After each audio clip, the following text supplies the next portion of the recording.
세곤이란 무엇인가? 354페이지입니다. 오늘은 오온의 의미를 구체적으로 이야기해 보도록 하겠습니다. 오온은 전 시간에 말씀드린 대로 우리가 생각하고 있는 나와 세계를 이루고 있는 존재의 모습입니다. 우선 우리는 나의 존재를 어떻게 생각하고 있는지 살펴봅시다. 우리가 나의 존재라고 여기는 것은 우리의 육신입니다. 육신은 눈, 코, 귀, 혀, 몸으로 되어 있습니다. 그러니까 우리가 나의 존재라고 생각하는 것은 눈, 귀, 코, 혀, 몸입니다. 이와 같은 나의 존재가 살고 있는 애부의 세계에는 어떤 것이 있을까요? 애부의 세계에는 빛, 소리, 냄새, 맛, 촉감이 있습니다. 그러니까 애부의 세계는 빛, 소리, 냄새, 맛, 촉감으로 이루어져 있는 것입니다. 우리는 이와 같은 것으로 이루어진 우리의 육신과 육신이 살고 있는 세계를 물질이라고 부릅니다. 그리고 물질은 사대와 같은 요소가 모여 있는 것이라고 생각합니다. 오온 중에서 세곤이 나의 육신과 세계를 이루고 있는 물질을 의미합니다. 우리는 물질로 된 나의 육신을 나의 존재라고 생각합니다. 그래서 이 육신이 죽지 않고 오래 살기를 바라고 이 육신의 삶을 위해서 힘든 노동을 하고 남과 투쟁하고 약자를 착취하고 다른 생명을 죽이기도 합니다. 그러나 육신은 결국은 죽게 됩니다. 우리가 생로병사의 괴로움을 느끼는 것은 이렇게 나의 존재와 세계가 물질로 이루어져 있다라고 생각한 결과입니다. 만약 이 같은 우리의 생각이 진실이라면 우리는 생로병사의 괴로움에서 벗어날 수가 없습니다. 부처님은 이 같은 우리의 생각이 잘못된 것이라는 사실을 깨달았습니다. 그래서 잘못된 생각을 버리게 하시려고 다음과 같이 말씀하십니다. 자바합 61경에서 부처님은 이렇게 말씀하십니다. 어떤 것을 색수음이라고 하는가? 모든 색은 사대와 사대로 만들어진 것이다. 이것을 색수음이라고 부른다. 그러나 그 색은 부상하고 괴로움이며 번역하는 법이다. 만약 저 세수음을 영원히 끊어서 남음이 없게 하고 마음 마지막까지 버리고 떠나 멸진하며 그것에 대한 욕탐을 버려 마음을 고요히 하면 다른 색수음이 다시 상속하지 않고 생기지 않고 나타나지 않는다. 이것을 이름하여 미묘하다고 하고 고요해졌다라고 하고 버리고 떠났다고 하고 일체의 남은 탐해가 다하여 욕탐이 없이 멸진한 열반이라고 부른다. 이 경에서 부처님은 끊어 없애라고 하는 색이 우리가 생각하는 나의 몸을 이루고 있는 사대로 된 물질이라고 한다면 이 경의 말씀은 몸을 없애라는 말이 되고 맙니다. 그러니까 열반은 곧 육신의 죽음을 의미하게 됩니다. 그런데 부처님은 색은 사대와 사대로 만들어진 물질을 의미한다고 이야기하고 계십니다. 그리고 이것을 끊어 없애라고 하시니 정말 부처님은 모든 괴로움이 사라진 열반을 죽음이라고 생각하신 것일까요? 우리는 이 경에서 이야기하는 색온의 두 가지 의미가 있음을 알아야 합니다. 하나는 중생들이 생각하는 의미의 색온이고 다른 하나는 부처님이 깨달은 색온의 실상을 의미하는 색온입니다. 그러니까 사대와 사대로 만들어진 색은 중생들이 생각하고 있는 색온을 의미하고 그것은 무상하고 변혁하는 법이라고 하신 색온은 색온의 실상을 의미하는 것입니다. 따라서 이 경을 좀 더 알기 쉽게 풀어본다면 다음과 같습니다. 물질이란 사대와 사대로 만들어진 존재라고 생각하는 것이 중생들의 생각이다. 그런데 내가 깨닫고 보니 물질은 존재하고 있는 것이 아니라 12처라는 허망한 마음에서 생긴 무상한 것이다. 중생들은 이 무상한 물질에 대해 태어나서 죽을 때까지 변함없이 존재하는 나의 육신을 이루는 것이라고 생각하기 때문에 모든 괴로움이 생기는 것이다. 그러나 물질은 존재가 아니라 연기법의 진리에 의해서 인연 따라 변화하고 있는 법이다. 그러므로 물질을 나의 육신을 이루고 있는 존재로 여기는 잘못된 생각을 없애고 그런 생각을 남김없이 끝까지 버려야 한다. 이런 잘못된 생각이 나타나는 것은 마음에 욕탐이 있기 때문이다. 마음에서 욕탐을 버려 마음을 고요하게 하면 그런 잘못된 생각이 다시는 나타나지 않을 것이다. 이것을 열반이라고 한다. 우리는 오온이 성립되는 가정을 살펴본 바 있습니다. 만약 우리가 그 가정을 모르고 이 경을 본다면 부처님이 없애라고 하는 서곤이 어떤 것인지 알 수가 없을 것입니다. 오온은 12처라는 허망한 마음에서 육식이 발생하여 18개가 되고 18개를 인연으로 생긴 촉에서 오온으로 구성될 진로가 생겨서 이루어진 것입니다. 그리고 오온의 진로가 오온으로 구성될 수 있는 것은 우리의 마음에 욕탐이 있기 때문입니다. 지금까지 좀 어렵기는 했지만 12처에서 오온에 이르는 여러 교리들을 충실하게 이해했기 때문에 이 경을 쉽게 이해할 수가 있는 것입니다. 이렇게 알아보기 쉽게 풀어서 살펴보면 이 경에서 부처님은 죽음이 곧 열반이라고 하신 것이 아님을 알 수 있습니다.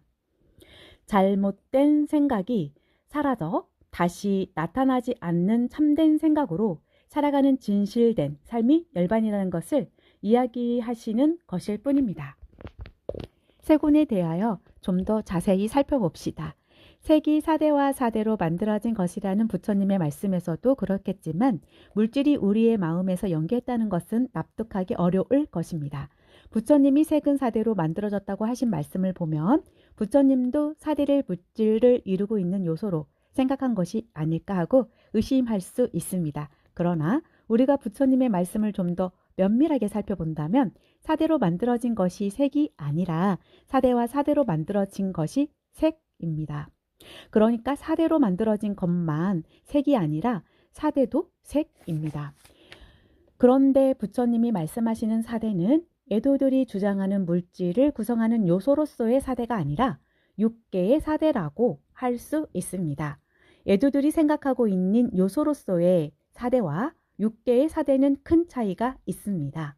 애도들의 사대는 상주불변하는 실제이지만 6개의 사대는 18개라는 의식의 세계가 촉에 의해 존재의 세계로 전환된 것입니다. 따라서 외도의 사대는 산주불멸한 것이고 6개의 사대는 인연에 의해서 생기고 사라지는 무상한 것입니다.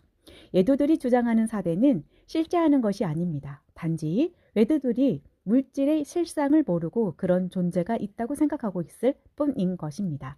따라서 애도의 사대는 중생의 잘못된 생각으로 본 물질의 요소이고 6개의 사대는 그 같은 사대의 참모습이라고 할 수 있습니다.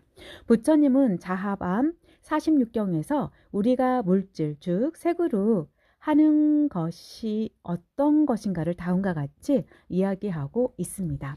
비구들이여 그들은 무엇을 색이라고 하는가? 비구들이여 거리낀다.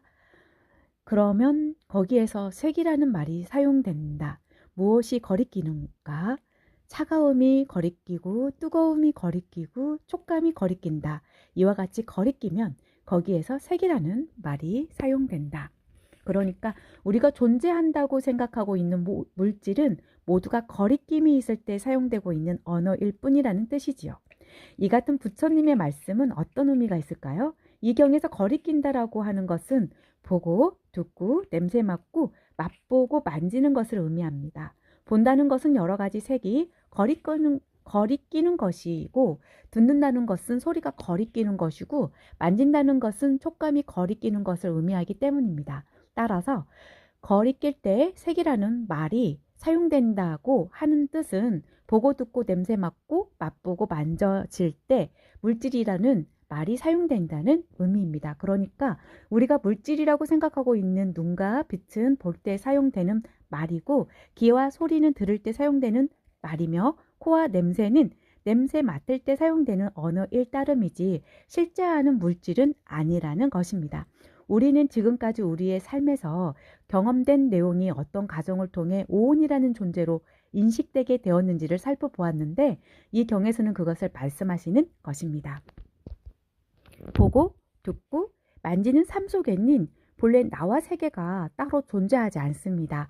그런데 우리는 탐욕에 의해서 직기하는 12처라는 허망한 생각으로 보고 듣고 만지기 때문에 나와 세계를 분별하는 식이 생겨서 나라고 하는 언어와 세계라고 하는 언어, 즉 이름을 만들어 놓고 나와 세계가 개별적으로는 존재한다고 인식하는 것입니다.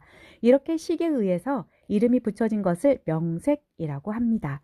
12연기에서 식을 연하여 명색이 있다는 것은 바로 이러한 이치를 알려줍니다. 식이 보고 듣는 삶을 나와 세계로 분별하기 때문에 색도 나를 이루는 색과 세계를 이루는 색으로 나누어집니다. 그러니까 세곤에는 나를 이루는 세곤과 세계를 이루는 세곤이 있는 것입니다. 눈, 귀, 코, 혀, 몸은 나를 이루는 색이고 빛, 소리, 향기, 맛, 촉감은 세계를 이루는 색입니다. 다른 오온도 마찬가지입니다. 우리의 삶은 보고 듣고 만지는 것이 전부가 아닙니다. 보거나 들으면 느끼게 되고 느끼면 생각하게 되고 생각하면 의도하게 되고 의도하는 것을 인연으로 인식하게 됩니다. 이렇게 느끼고 생각하고 의도하고 의식하는 삶 가운데서 느끼고 인식하는 것과 느껴지고 인식되는 것을 식이 분별하여 느끼고 인식하는 것은 나이고 느껴지고 인식되는 것은 세계라고 분별하여 이들의 나와 세계라는 이름을 붙여놓고 이들이 개별적으로 존재하고 있다고 인식하는 것입니다. 그러니까 오온에는 나를 이루고 있는 오온과 세계를 이루고 있는 오온이 있는 것입니다. 부처님은 이 같은 두 가지 오온을 구별하기 위하여 우리가 나를 이루고 있다고 생각하고 있는 오온을 오치온이라고 부릅니다. 오치온은 우리가 나의 존재로 취하고 있는 오온이라는 의미인 것입니다. 우리가 생각하고 있는 나와 세계는 이렇게 동일한 오온의 구조로 되어 있습니다. 이것은 오온이라는 고정된 존재가 있어서 나와 세계를 이루고 있기 때문이 아니라 연기법의 진리의 무지한 상태에서 살아가는 가운데 식이라고 하는 분별심이 생겨서 본래는 개별적으로 존재하지 않는 나와 세계를 분별하여 인식하기 때문에 그런 것입니다. 보고 느끼고 생각하고 의도하고 인식하는 삶을 보는 존재와 보이는 존재, 느끼는 존재와 느껴지는 존재, 의도하는 존재와 의도되는 존재, 인식하는 존재와 인식되는 존재로 분별하여 전자를 나의 존재라고 생각하고 후자를 세계라고 생각하기 때문에 나와 세계는 항상 동일한 구조를 가질 수밖에 없는 것입니다. 만약 우리의 삶의 형태 가운데 느끼는 삶이나 생각하는 삶이 없다면 우리는 나와 세계를 이루고 있는 존재를 오온이 아닌 삼온이나 사온으로 생각하게 될 것입니다. 따라서 오온은 우리의 삶이 존재화한 것이라고 할 수 있습니다. 이 점은 앞으로 다른 온의 의미를 살펴보는 가운데 더욱 분명하게 드러날 것입니다. 오늘은 세곤의 의미를 얘기해 보았으니 다음 시간에는 수온의 의미를 살펴보기로 하겠습니다.